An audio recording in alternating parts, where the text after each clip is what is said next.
कि फ़लस्तीन की सरज़मीन पर जहाँ पर मासूम फ़लस्तीनियों के खून से गाज़ा की सरज़मीन को लाल किया जा रहा है और गाज़ा में अब तक 9,061 लोगों की मौत हुई है, जिसमें से 3,760 मासूम बच्चे हैं, 2,326 उसमें ख़वातीन हैं।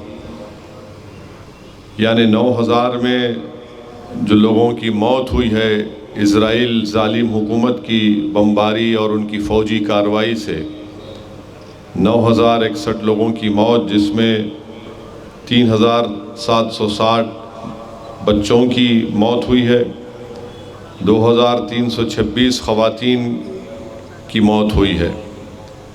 आप अंदाज़ा लगाइए कि पिछले 11-12 दिन से ये बर्बरियत फ़लस्तीनियों पर की जा रही है और ख़ास तौर से मग़रबी ममालिक जो सारी दुनिया को ह्यूमन राइट्स का दर्स देते हैं, आज वो अंधे बन चुके हैं, बहरे बन चुके हैं। इन मासूम फ़लस्तीनियों पर जो जुल्म हो रहा है उस पर मग़रबी दुनिया खामोश तमाशाई बनकर उनको देख रही है। अफसोस होता है कि ये ही मग़रबी दुनिया अगर किसी एक जानवर पर कुछ हो जाता है तो उसका बड़ा इशू बनाते हैं। यूक्रेन में रशिया ने हमला किया यूक्रेन पर, तो पूरी मग़रबी दुनिया रशिया के ख़िलाफ़ खड़ी हो गई, यूक्रेन के साथ आकर ठहर गए। मगर जब वही फ़लस्तीनियों पर पिछले 75 बरस से इज़राइल उन पर जुल्म कर रहा है तो मग़रबी दुनिया खामोश बैठी हुई है और आज 9,000 के क़रीब फ़लस्तीनियों को क़त्ल कर दिया गया। 10,000 से ज़्यादा बिल्डिंगों को डिमोलिश कर दिया गया जो बमबारी के ज़रिए। 21 लाख की आबादी गाज़ा पट्टी का इलाक़ा है, जिसमें से 10 लाख लोग आज बेघर हो चुके हैं। आज हम यहाँ आराम से बैठे हैं संगारेड्डी के इस ग्राउंड में, मगर आप थोड़ी देर के लिए सोचो कि ना उनके पास पीने का पानी है, ना खाना है।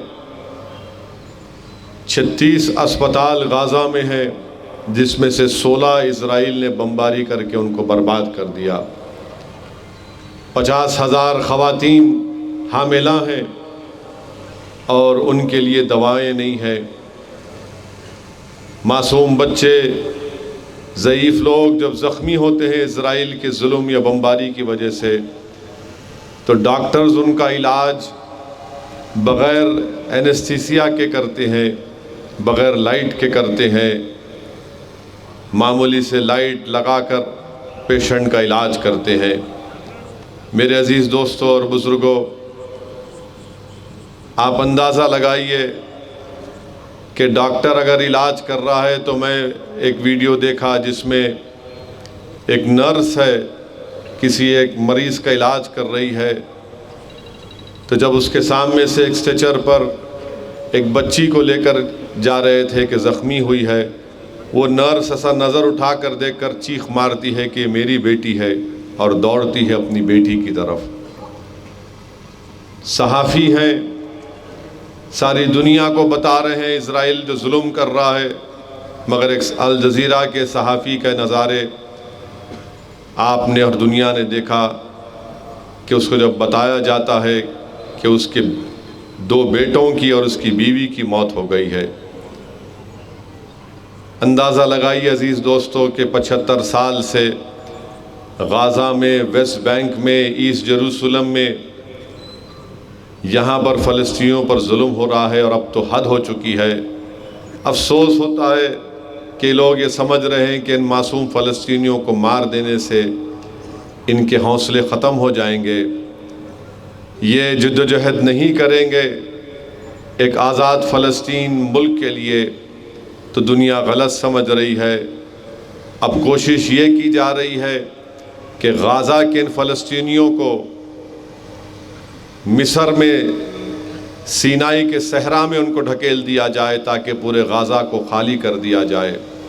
अफसोस होता है उन तमाम मुस्लिम ममालिक पर जिनके पास अल्लाह ने उनको बड़ी दौलत दी, क्या क्या नहीं दिया, मगर उसके बावजूद भी आज कोई बोल नहीं सकता। मगर मुझे यकीन है कि इंशाअल्लाह ताला अल्लाह सुब्हाना व ताला उनकी मदद करेगा। और दुनिया में हम देख रहे हैं कि ना सिर्फ हमारे वतन में बल्कि अमेरिका के बड़े बड़े शहरों में हज़ारों की तादाद में लोग फ़लस्तीनियों की ताईद में इज़राइल की जुल्म और बर्बरियत के ख़िलाफ़ एहतजाज कर रहे हैं। अमेरिका के बड़े बड़े शहरों में, बरतानिया में, लंदन में करीब 3-4 लाख का जुलूस निकला।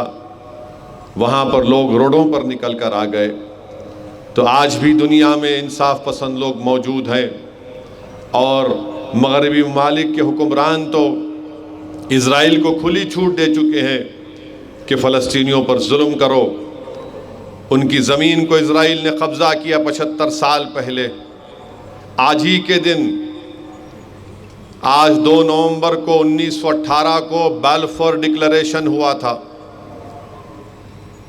पहली जंग अजीम के बाद बरतानिया का एक मिनिस्टर बाल्फोर ने इस ज़मीन को इज़राइलियों के हवाले किया था और उसके बाद धीरे धीरे खामोश तरीक़े से वहाँ से फ़लस्तीनियों को भगाया गया, मारा गया।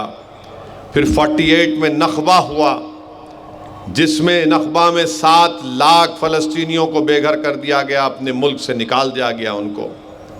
आज आप देखते हैं कि सिर्फ वेस्ट बैंक में, गाज़ा में और थोड़े ईस्ट जेरूसलम में फ़लस्तीनी रहते हैं। इस दुनिया में अगर किसी पर जुल्म हो रहा है तो सबसे ज़्यादा जुल्म फ़लस्तीनियों पर हो रहा है। इस पूरी अल्लाह की बनाई हुई दुनिया में अगर सबसे कोई बहादुर कौम है तो फ़लस्तीनी है, जिन पर एक सुपर पावर है इज़राइल, एक न्यूक्लियर पावर है। 75 साल से उनको मार रहा है, पीट रहा है, मगर वो फ़लस्तीनी हार मानने का नाम नहीं लेते।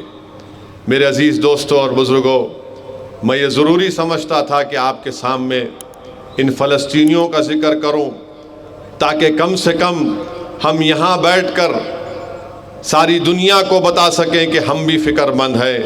हम मज़म्मत करते हैं इज़राइल के जुल्म की, उसकी बर्बरियत की। हम मज़म्मत करते हैं मगरबी ममालिक की, इज़राइल जैसे जालिम हुकूमत की तायीद की। जेनोसाइड इज़राइल कर रहा है, नस्ल कशी कर रहा है गाज़ा में। ऐसे ऐसे बम्स डाले, फास्फोरस बम डाला जाता है जिससे अगर चमड़ी पर हड्डी गल जाती है, बिल्डिंगें गिर जाती हैं उससे। मगर आप अंदाज़ा लगाइए कि बिल्डिंग बर्बाद है और नमाज का वक्त आ रहा तो बिल्डिंग के मलबे के ऊपर नमाजें अदा हो रही हैं, लाशें निकल रही हैं पूरे भाई बहन की, माओं की, और उनकी ज़बान से एक ही बात निकल रही है कि हम फ़लस्तीन को अपना मुल्क बना कर रहेंगे। मैं सलाम करता हूँ फ़लस्तीन के इन जियालों को, मैं सलाम करता हूँ फ़लस्तीन की इन माओं को जिन्होंने ऐसे बहादुर बच्चों को पैदा किया। मैं सलाम करता हूँ फ़लस्तीन की उन माओं को जो 4000 के करीब अपनी औलाद को खो चुके हैं। मेरे अज़ीज़ दोस्तों और बुज़ुर्गों, हमको और आपको फ़लस्तीनियों के साथ खड़े रहना है, अपनी दुआओं से, अपने पूरे जोश और जज्बे के साथ कि वो क्या लड़ रहे हैं, किस लिए लड़ रहे हैं, उनका मकसद क्या है, वो आप तमाम पर आया है। मैं अल्लाह से भी दुआ करता हूँ कि अल्लाह सुब्हाना व तआला इन ज़ालिमों का ख़ात्मा करे। अल्लाह सुब्हाना व तआला फ़लस्तीनियों पर जो जुल्म हो रहा है, अल्लाह अपने फ़रिश्तों से उनकी मदद फरमाए, अल्लाह उनको कामयाब करे। और मुझे यकीन है कि सुबह क़यामत तक ये फ़लस्तीनी इन ज़ालिमों से मुकाबला करते रहेंगे, बातिल ताकतों से पंजा आजमाई करते रहेंगे और अल्लाह ज़रूर इनको कामयाब और कामरान करेगा। हम दुआ करें कि अल्लाह उनके हौसलों को बुलंद रखे। हम दुआ करें कि अल्लाह सुब्हाना व तआला रज़्ज़ाक़ है, अल्लाह उनको रिज़्क़ दे, अल्लाह शाफी है, अल्लाह उन लोगों को जो ज़ख्मी है, आज उनके इलाज के लिए दवाएं नहीं है, अल्लाह उनका इंतज़ाम कराए। और मगरबी दुनिया को याद रखना चाहिए कि हम ये दुनिया नहीं भूलेगी, तुम्हारी अंधी ताईद इज़राइल की दुनिया नहीं भूलने वाली है। और जो आज तुम जुल्म कर रहे हो, तारीख़ में लिखा जाएगा कि तुम्हारी ताईद की वजह से इज़राइल ने फ़लस्तीनियों पर जुल्म किया, बमबारी की और हज़ारों की तादाद में बिल्डिंगों को तोड़कर उनको बेघर कर दिया। मगर फ़लस्तीनी लड़ेंगे, मुझे यकीन है। हमारे मुल्क की भी पॉलिसी यही रही कि हम हमेशा एक आज़ाद फ़लस्तीन मुल्क की तायीद किए, और मुझे उम्मीद है कि ये मौक़िफ़ में तब्दीली नहीं आएगी। ये मौक़िफ़ महात्मा गांधी ने कहा था कि जिस तरह अंग्रेज़ों के लिए बरतानिया उनका मुल्क है, जिस तरह फ्रांसीसियों के लिए फ्रांस उनका मुल्क है, उसी तरह फ़लस्तीन अरबों का है। और मुझे यकीन है कि इंशाअल्लाह ताला ये जुल्म ख़त्म होगा। मेरे अज़ीज़ दोस्तों और बुज़ुर्गों, दूसरा अहम बात जो मैं आपके सामने रखना चाह रहा था कि मजलिस इत्तेहादुल मुस्लिमीन ने फ़ैसला लिया तेलंगाना के असम्बली इंतखाबात के सिलसिले में कि जहाँ पर मजलिस इत्तेहादुल मुस्लिमीन के उम्मीदवार होंगे, हमने अवाम से अपील की कि आप वहाँ पर उन असम्बली हल्क़े जात से मजलिस के उम्मीदवारों को कामयाब और कामरान करें, वोट डालकर और अपनी दुआओं से। जहाँ पर मजलिस का उम्मीदवार नहीं होगा, हमने अवाम से अपील की कि वहाँ पर वो मामू को कामयाब करें, उनके उम्मीदवारों को कामयाब करें। मेरे अज़ीज़ दोस्तों और बुज़ुर्गों, मजलिस ने फ़ैसला क्यों लिया, मैं आपको बताना चाहता हूँ। यकीनन आपके पास पूरा इख्तियार है कि आप किसको अपना वोट दें, मगर आज सरज़मीन हिंदुस्तान में, भारत में, अगर कहीं पर आपकी एक सियासी आवाज़ है, आपकी सियासी ताकत है, तो मजलिस इत्तेहादुल मुस्लिमीन है। गो आप संगारेड्डी में रहते हैं, मगर यकीनन आपकी दिलचस्पी, आपकी वाबस्तगी, आपका जज्बा, आपकी दुआओं से ही मजलिस के अरकान असम्बली कामयाब होते हैं और इंशाअल्लाह ताला इस असम्बली इंतखाबात में भी कामयाब होंगे। मैं आपके सामने चंद बातों को रखना चाहता हूँ ताकि आपको ये बात समझ में आ जाए कि मजलिस ने अपनी तायीद का ये फ़ैसला क्यों लिया। मैं आपको बताना चाहता हूँ मेरे अज़ीज़ दोस्तों और बुज़ुर्गों, रियासत तेलंगाना बनने के बाद मजलिस इत्तेहादुल मुस्लिमीन की नुमाइंदगी पर हर साल अक़लियतों की तालीम के ऊपर यहाँ की हुकूमत 650 करोड़ रुपये सिर्फ तालीम के ऊपर खर्चती, अक़लियतों के तालीम के ऊपर। वो उसका ब्रेकअप क्या है, मैं आपको 9 साल का बता रहा हूँ। 9 साल में प्री मैट्रिक स्कॉलरशिप में 475 करोड़ रुपये खर्च किए गए।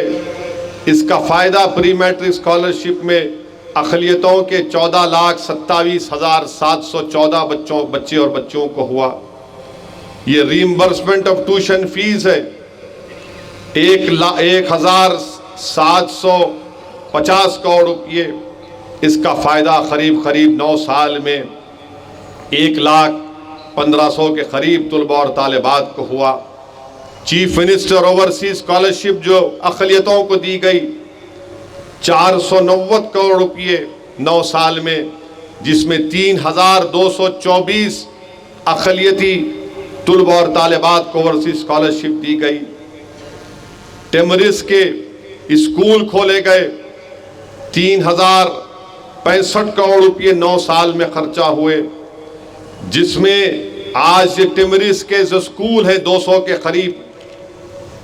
टेमरिस में 205 स्कूल हैं, 97,000 बच्चे और बच्चियां इसमें पढ़ रही हैं। मुस्लिम अक़लियत के बच्चों का स्कूल अलग, बच्चियों का स्कूल अलग। और फिर 32,640 इसी टेमरिस के स्कूल को जूनियर कॉलेज में तब्दील किया गया था मजलिस की नुमाइंदगी पर। तो 32,640 तलबा और तालिबात जूनियर कॉलेज पढ़ रही हैं। 80,000 तलबा और तालिबात इस टेमरिस के स्कूल से मुस्लिम अक़लियत के पढ़कर निकल गए हैं।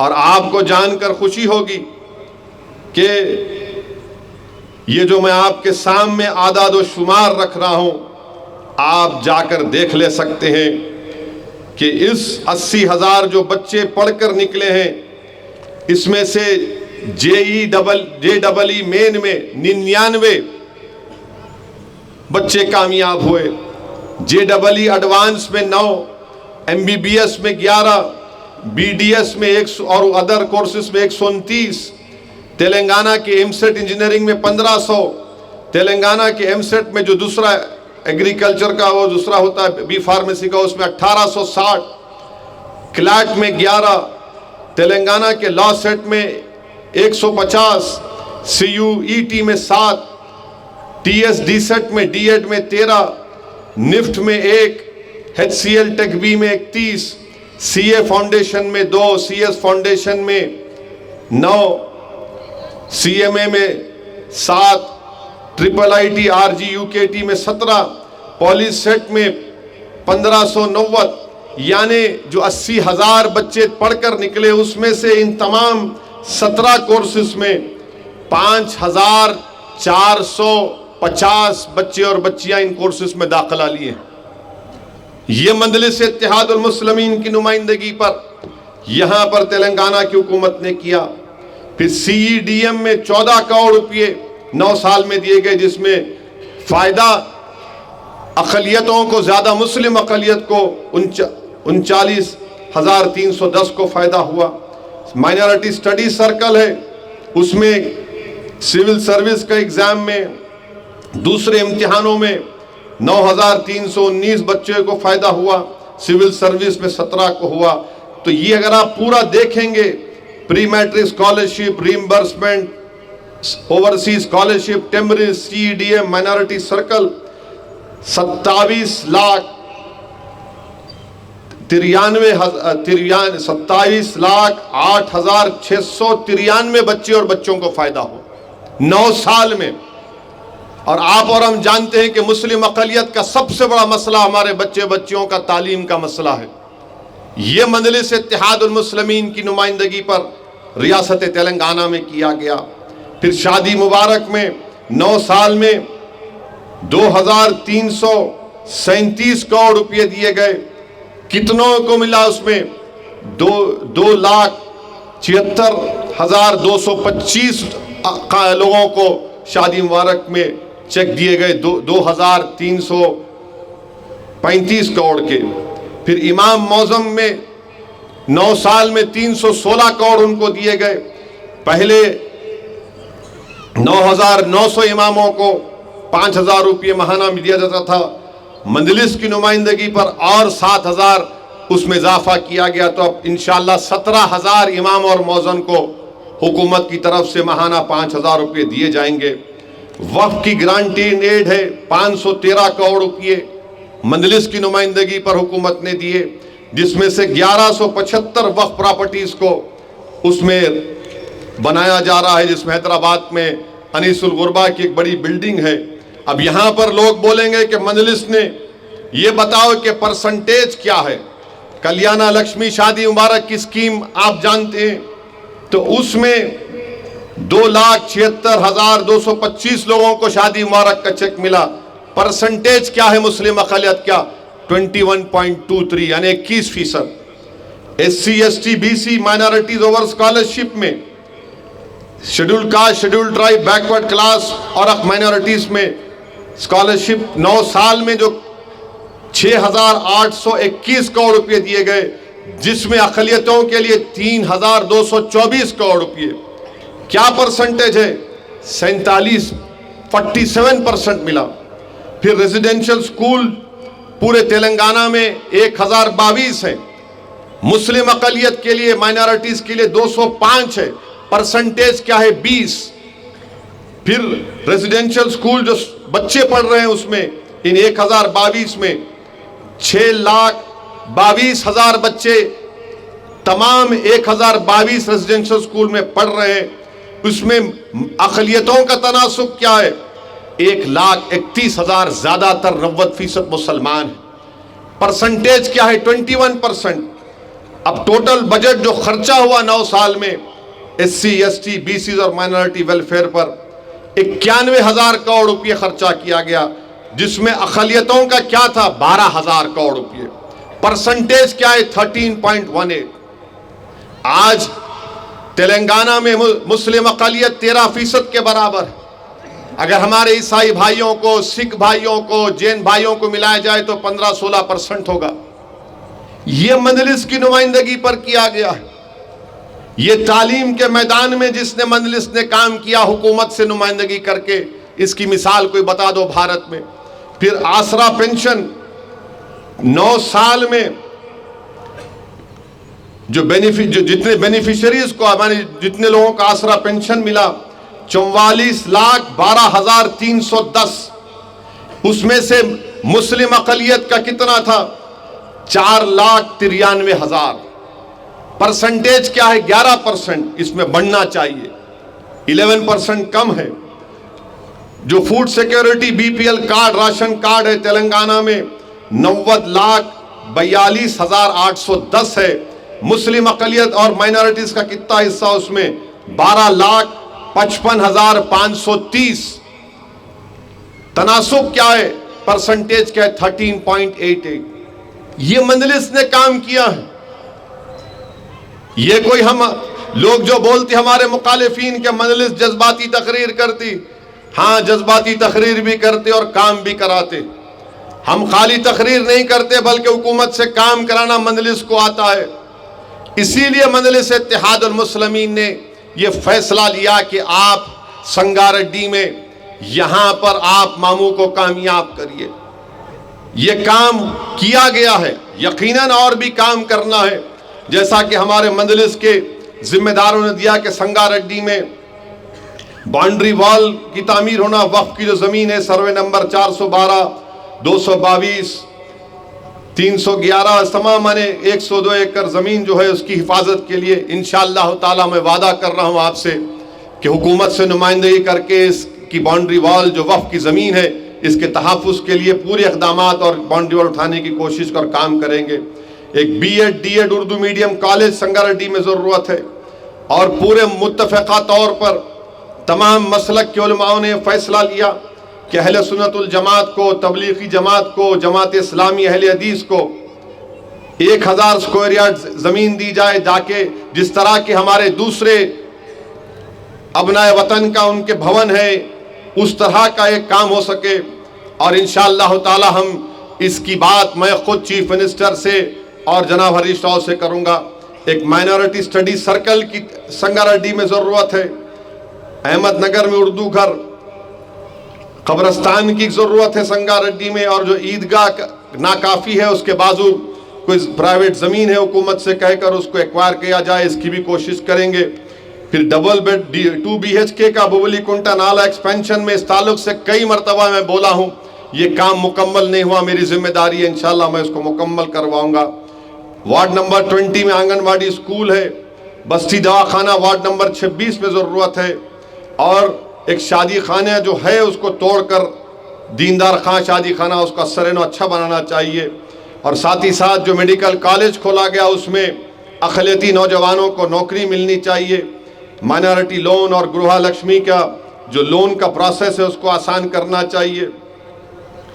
और एक मेट्रो ट्रेन संगारेड्डी से मियाँपुर तक, मुझे यकीन है कि अगर दोबारा KCR मुख्यमंत्री बनेगा तो एक काम होगा, क्योंकि उन्होंने ऐलान किया कि जितने टाउन्स हैं तेलंगाना में वहाँ पर हम इस तरह की सहूलतें पहुँचाने का काम करेंगे। फिर महबूब सागर को खूबसूरत बनाना, और government girls high school Sangareddy में यहाँ पर मजलिस की तरफ से सालार मिल्लत की बुक डिस्ट्रीब्यूशन होती है, वहाँ फर्नीचर की ज़रूरत है। और जुलकल गाँव में कब्रस्तान की दीवार का उठाने का काम है, मुफ्ती साहब ने ये हुक्म दिया है। तो इंशाअल्लाह ताला ये जो आपके 19 काम आपने दिए हैं मुझे, मेरी जिम्मेदारी होगी कि इंशाअल्लाह ताला मैं इन पूरे कामों को करवाऊंगा। मगर मेरी आपसे एक अपील है कि आप अपना एक एक वोट का सही इस्तेमाल करिए। कांग्रेस पार्टी के वादे, कांग्रेस पार्टी के झूठ, उसकी एक लंबी तारीख है, उसको अगर बयान करना शुरू करूं तो शायद 10 बजे से पहले तकरीर को ख़त्म करना है वो ज़रा मुश्किल हो जाएगा। मगर मेरे अजीज़ दोस्तों और बुज़ुर्गों, मैं इतना ही कहना चाहूँगा, मैंने बात पहले भी कही, आपके दरमियान में आकर फिर से कह रहा हूँ, याद रखिए, जिस रियासत में दो कौमी पार्टियां होती हैं, बीजेपी और कांग्रेस जहां पर होती है, सबसे बड़ा नुकसान अगर होता है तो दलितों को होता है, आदिवासियों को होता है, अक़लियतों को होता है। क्योंकि ये जानते हैं कि हमको छोड़कर ये कहां जाएंगे। और बीजेपी को जरूरत नहीं है, बीजेपी अपने हिंदुत्व के प्रोग्राम को लेकर आगे बढ़ चुकी है।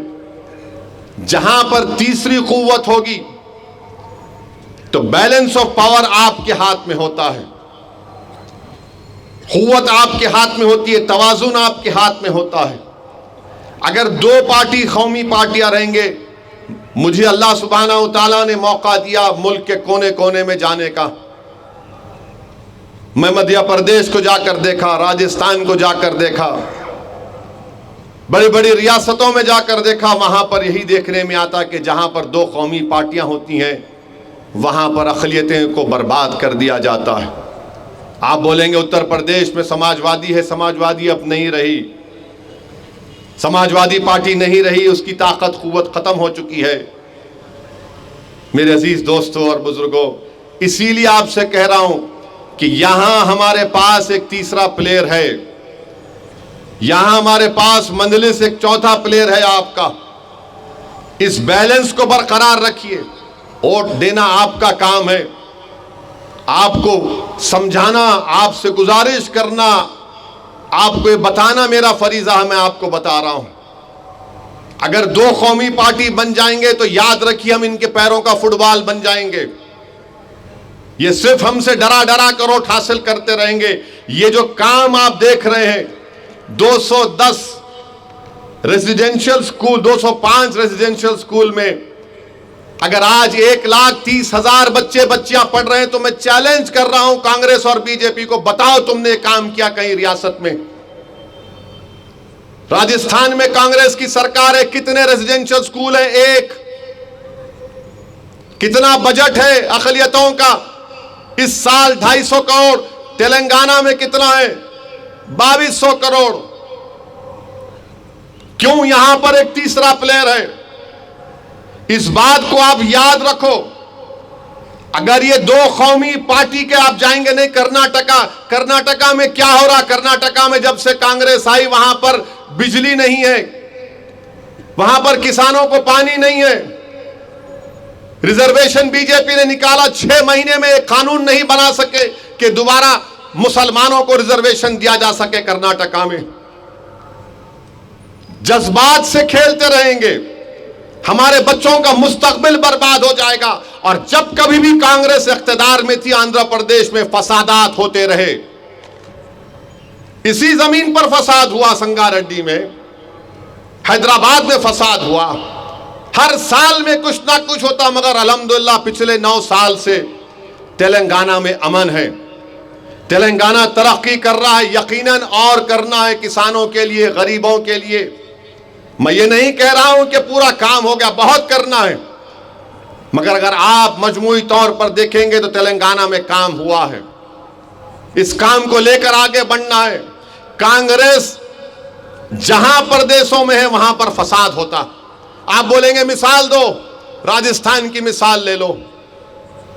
जुनैद नसीर को राजस्थान में घाटमीका से किडनैप करके हरियाणा ले जाकर उनको जिंदा जला दिया जाता है। वहां का चीफ मिनिस्टर नहीं जाता उन घर वालों से मिलने के लिए। मैं हैदराबाद से निकलकर दिल्ली से गाड़ी में जाता हूं, जुनैद और नसीर के घर में जाकर मिलता हूं। वहां का कांग्रेस का चीफ मिनिस्टर कब गए? अशोक गहलोत 25 दिन के बाद गए, जिंदा जला दिए थे जुनैद नसीर को। कितने पैसे दिए? 5 लाख रुपए। 15 लाख बोले, 5 लाख मिले अभी तक। और वही एक और टेररिस्ट का वाकया हुआ था। किसी लोगों ने जाकर एक कन्हैया लाल, एक टेलर को उसका कत्ल कर दिया, 50 लाख दिए। अच्छा करे, यहां भी देना था। जुनैद नसीर को मारने वाले भी टेररिस्ट हैं, कन्हैया लाल को जो मारा वो टेररिस्ट हैं। ट्रेन में, जयपुर की ट्रेन में वो रेलवे प्रोटेक्शन फोर्स का टेररिस्ट नाम पूछकर गोली मारता है। एक शख्स हैदराबाद बाजार घाट का है, आपके बिदर का रहने वाला था, मगर हैदराबाद बाजार घाट में रहता था। अकबर उठे असेंबली में और चीफ मिनिस्टर से हुकूमत से मुतालबा किया कि हैदराबाद का रहने वाला है, इसकी बेवा है और 3 मासूम बच्चे हैं। हुकूमत ने एक्स ग्रेशिया का ऐलान किया, उन बच्चों के अकाउंट में पैसे जमा करवाए। मजलिस ने मुतालबा किया, उस बेवा को नौकरी का लेटर मिला, 2 BHK का घर मिला। उसमें एक मरने वाला राजस्थान का था। पूछो जाके आप उसको क्या मिला, राजस्थान में कांग्रेस की सरकार है, पूछो आप, मालूम करो क्यों नहीं दिए, क्यों नहीं दिए, कुछ नहीं दिए। वो पुकार पुकार कर थक गई बेवा राजस्थान में। यहां हैदराबाद में, तेलंगाना में आपकी एक पार्टी है मजलिस। यहां पर 2 कौमी पार्टियां नहीं है, एक तीसरा प्लेयर है जिसका नाम KCR है। बैलेंस ऑफ पावर आपके हाथ में है, आपके हाथ में हर चीज है।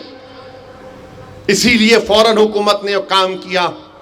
राजस्थान में क्यों नहीं किया, बताओ मेरे को, आप बताओ, पूछो आप, अपने आप से सवाल करो। आप वोट डालने से पहले सेक्रेटेरिएट की मस्जिद को शहीद किया गया, गलत हुआ। ये कांग्रेस वालों से पूछो आप, इन्होंने रेजोल्यूशन पास नहीं किया था अपनी पार्टी में कि दोबारा बाबरी मस्जिद को बनाएंगे। पूछो इनसे आप, तुमने पास किया था नहीं किया था? अपने पार्टी में पास किया था तुमने, CWC में। हमने सेक्रेटेरिएट में दोबारा उस जगह पर उस मसाजिद को तामीर किया। क्यों किया? क्योंकि आपके पास बैलेंस ऑफ पावर है, आपके पास ताकत है। यहां पर 2 प्लेयर नहीं, 3 प्लेयर हैं, 4 प्लेयर हैं, कुव्वत आपके पास है, इसीलिए आप काम करवा रहे हैं। ये कांग्रेस आएगी तो 1-2 कौमी पार्टियां अक़लियतों को बर्बाद कर देंगे, बड़े बड़े वादे करेंगे, कुछ नहीं करेंगे। राजस्थान में जाकर देख लो आप, राजस्थान में 60% मुस्लिम बच्चे एनीमिक हैं, खून की कमी है उनके पास। मैं स्टडी करवाया पूरी, बड़े बड़े माहिरीन को बिठाकर रिपोर्ट तैयार किया। आप बताइए क्या हो रहा है वहां पर? मगर यहां पर इनके बड़े बड़े लोग आते हैं, बुलंद बांग दावे करते हैं।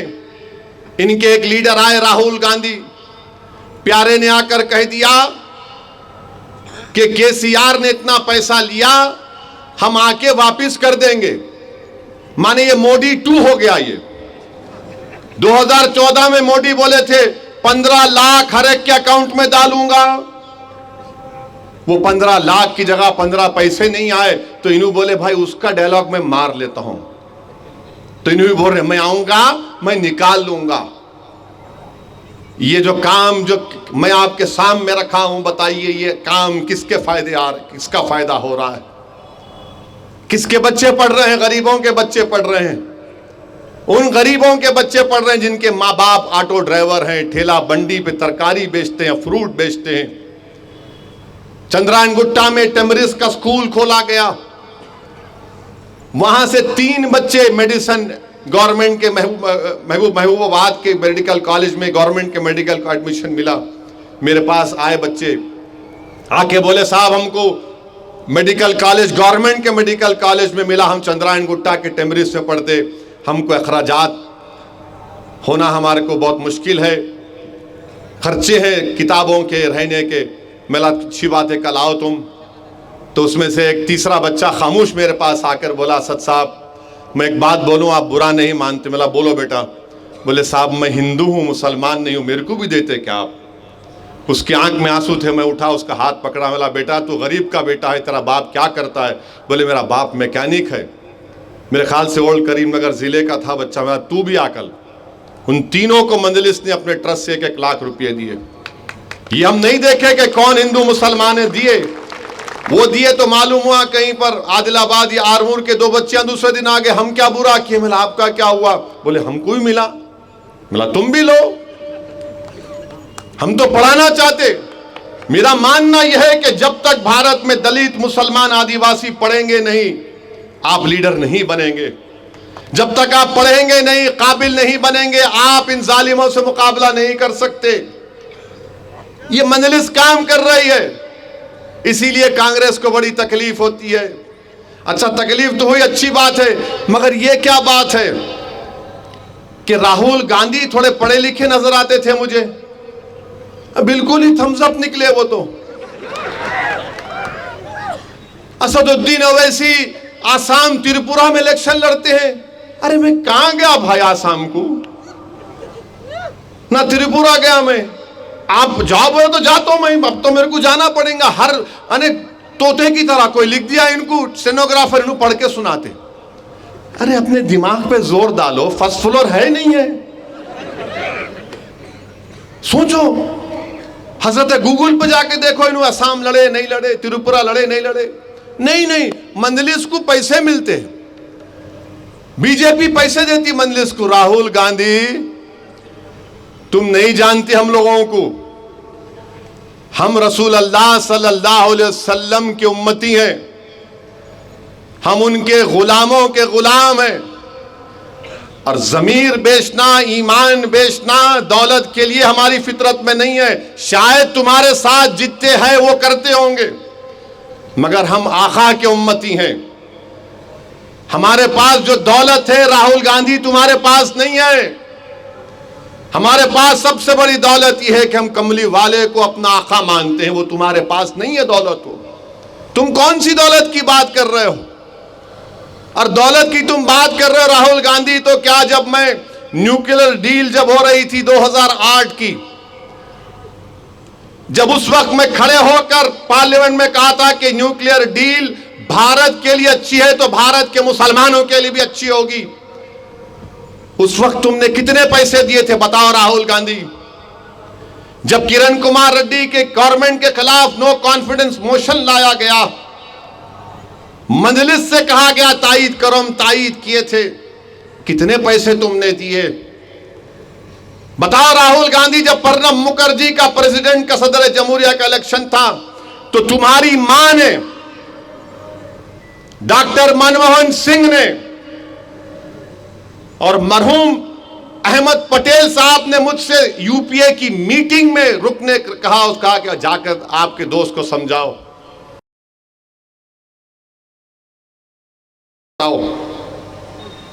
बताओ, बोलो कितने पैसे दिए तुम? और तुम अपना इलेक्शन हार गए तो कितने पैसे लेके इलेक्शन तुम हारे राहुल गांधी अमेठी में? तुम 2014 हार गए, 2019 हार गए, तुम क्या पैसे लिए थे बीजेपी से?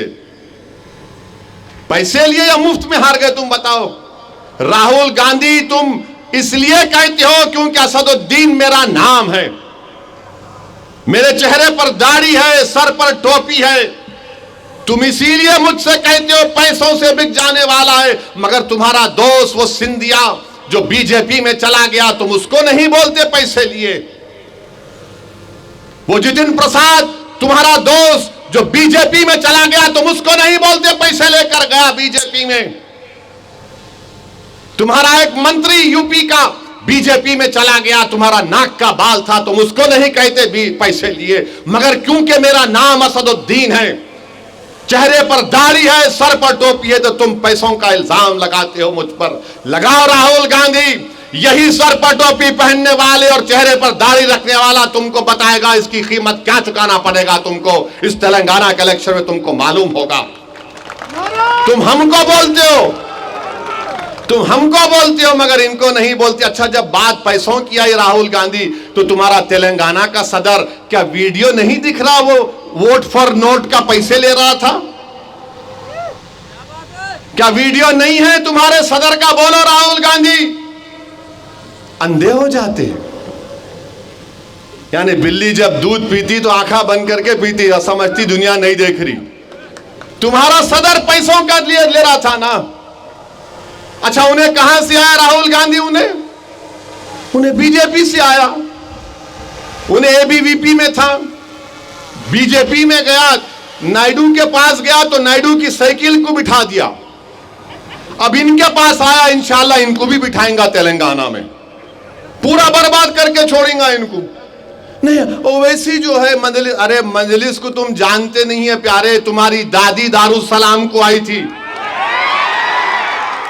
तुम्हारी दादी दारुसलाम को आई थी, आकर बोली थी कि जनाब शिवशंकर साहब का सिकंदराबाद के इलेक्शन में तायीद करो, दारुस्सलाम को तुम्हारी दादी आई थी तो शिवशंकर साहब कामयाब हुए थे।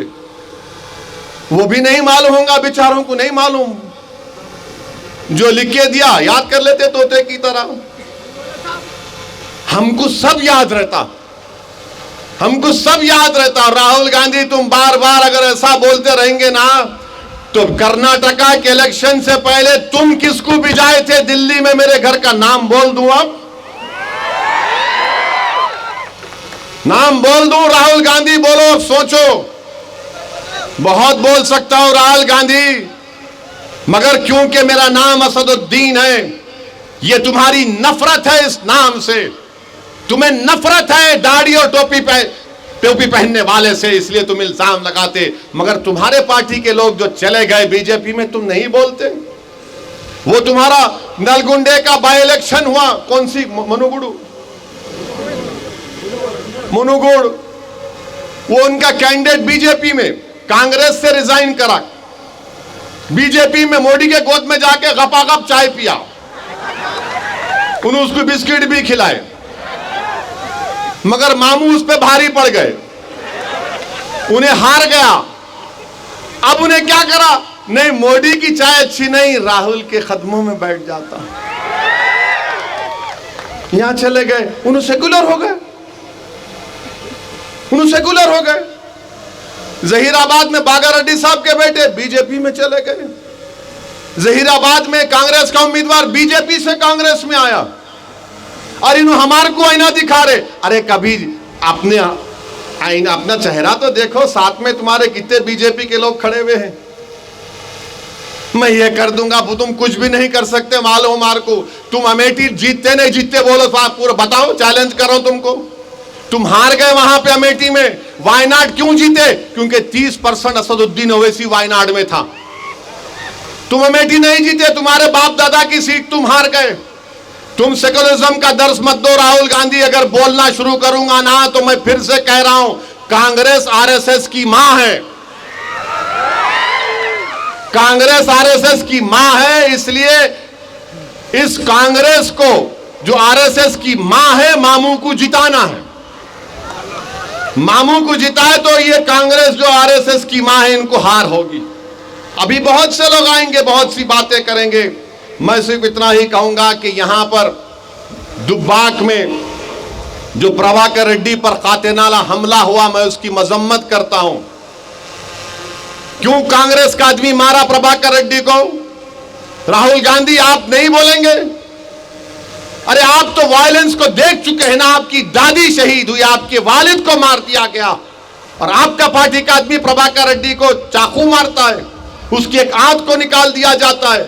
बोलो इस पर तो कुछ बोलो। राहुल गांधी नहीं बोलेंगे, दिखता नहीं कुछ, मगर मजलिस को गाली देंगे। 28 नवंबर तक आप एक ही बात सुनेंगे, मोदी आएंगे स्टीयरिंग इनके हाथ में है, राहुल आएंगे और वैसी बी टीम है। राहुल गांधी कोई बी टीम वी टीम नहीं है। अगर तुम बी टीम बोलेंगे तो तुम कौन सी टीम के, मैं बोलूं तुमको, तुम कहां से आए बोलूं मैं तुमको? बहरहाल मैं तो बोल चुका हूं, राहुल गांधी आओ हैदराबाद में मुकाबला करो मेरा पार्लियामेंट इलेक्शन में। क्यों ये बातें करते? आओ हैदराबाद में पंजा जमहूरी तरीके से देख लेंगे। अरे तुम यहां वहां फिर के बोलते, आओ ना हैदराबाद को मुकाबला करो मेरे से, आओ सबको, आओ तुम्हारा खानदान को, तुम्हारी आरएसएस को, सबको आके मुकाबला करो। अब पूरे तेलंगाना में किसी के पीछे नहीं पड़ रहे, इनको खाली एक ही दूल्हे भाई दिख रहा, वो ऐसी मंजलिस, वो वैसी मंजलिस। बहरहाल मेरे अजीज दोस्तों और बुजुर्गों, मेरी आपसे गुजारिश है कि मुत्तहिदा तौर पर अपने वोट का इस्तेमाल करिए। बीजेपी तेलंगाना में कोalition चाहती है, हरगिज होने मत दीजिए। यहां पर तीसरा प्लेयर है, कुव्वत आपके पास है, तवाजुन आपके पास है, बैलेंस आपके पास है। मेरी इस बात को गौर करिए और यहां से मामू की पार्टी के उम्मीदवार को कामयाब करिए। बहुत बहुत शुक्रिया। अस्सलाम वालेकुम व रहमतुल्लाहि व बरकातहू।